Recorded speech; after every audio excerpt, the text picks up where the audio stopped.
તો દિતવા વાવાઝોડું હવે ભારત તરફ આગળ આવી રહ્યું છે અને કયા કયા રાજ્યોને અસર કરવાનું છે ગ્રાફિક્સના માધ્યમથી આ તમામ જાણકારી આપના સુધી પહોંચાડવી છે કેમ કે બે આફત અત્યારે ભારત પર મંડરાઈ રહી છે।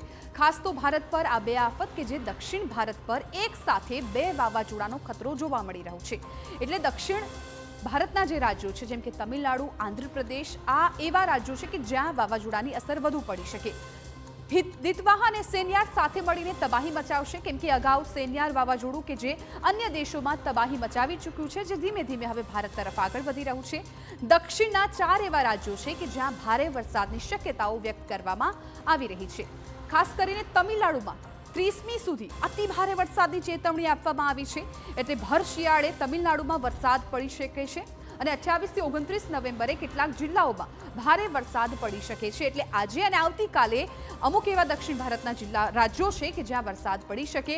દક્ષિણ આંધ્રપ્રદેશ અને રાયલસીમામાં પણ ત્રાટકશે વરસાદ, ત્યાં પણ સ્થિતિ ભયંકર બની શકે છે। પવનની ગતિ છે તેમાં પણ વધારો થઈ શકે છે।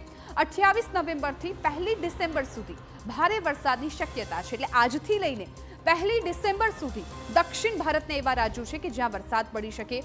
કેરળની હવે જો વાત કરવામાં આવે તો કેરળમાં 29 નવેમ્બર સુધી અતિ ભારે વરસાદ પડી શકે છે। એટલે આવતીકાલથી કેરળમાં પણ આ વાવાઝોડાની અસર વર્તાવાનું શરૂ થઈ જશે। દક્ષિણ કર્ણાટકમાં પણ અસર જોવા મળશે। 29 નવેમ્બરે ભારે વરસાદ પડી શકે છે।